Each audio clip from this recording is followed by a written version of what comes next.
To direct my questions, Mr. Chair, to Rodrigo Duterte.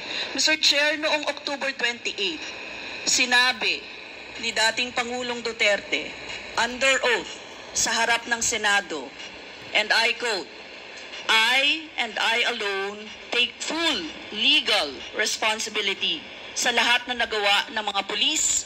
Pursuant to my order, ako ang managot. At ako ang makulong, wag yung pulis na sumunod sa order ko. Ang tanong natin, Mr. Chair, the families of innocent extrajudicial killing victims are present. Yun po yung pinagsalita nyo kanina.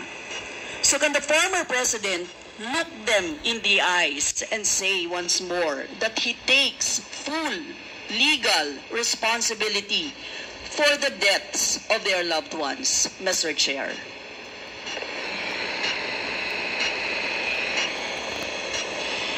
Mr. President, can you... What's the question? What is the question? Can you repeat the question? Mr. Chair, sinabi niya po na full responsibility. So, Mr. Chair, totoo ba yan? Correct. Very correct. Since I was a president, and there was until now, serious problem about drugs, I had to issue or make a policy statement about drugs. At all that happened, yung nangyari pursuant to my order to stop the drug problem in this country, akin yun.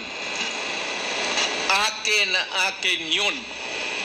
Ako ang nagbigay ng order kasi ginawa nila illegal or legal, akin yun. Thank you, Mr. Chair. I take full responsibility for it. Thank you, Mr. Chair. Yun po yung tanong ko. Yung families of innocent extrajudicial killings, kayo din. File the case in court. Mr. Walang Chair. problema. Nandiyan ang korte. Yes, Mr. Chair. Second question ko. Responsable kayo kasi polisiyan nyo yon. Kumbaga, tatak Duterte. Dahil polisiyan nyo rin yan, tama ba? Sa Davao. Nung nasa Davao pa kayo.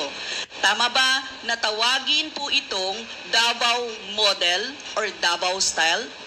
Mr. Chair? I cannot control the semantics. Mr. Chair, yes or no? Davao style. Do not ask me to answer yes or no. You are not an investigator. Mr. Chair, tayo po ay nasa investigasyon. Ano?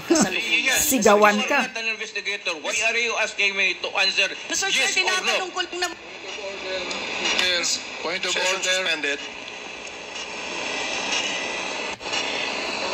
Ano? Brusas. Yan, sanay kasi yung quad na yan magsabi na yes or no lang eh. Bawal mag-explain. Yan ang ano nila, style. Ano?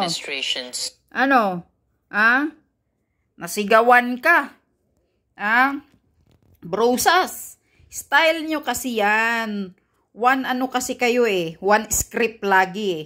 Yes or no lang oh. Tamaan kayong lahat, mga tuwad kong. Kasi ganyan kayo. Pag nagtanong kayo sa ibang mga resource person, ganun ang sinasabi ninyo. Answer yes or no lang. Bawal mag-explain. Parang tinanggalan nyo ng karapatan laging mag-explain ang resource person. Tinawag nyo, tinatanong nyo, inimbestigahan ninyo ang resource person para malalaman ninyo ang katotohanan, pero bawal mag-explain. Pag kayo lang ang magsabi, gusto nyo kayo lang ang masunod. Yes or no lang. Buti nga sa mukha mo. Brusas ka. Subukan nyo si PRRD. Kasi kayo eh. Minsan wala kayo sa hulog eh. Ilang beses na kayong nag-imbestiga eh. Gustong-gusto nyo lang kayo ang masusunod. Yes or no, yes or no.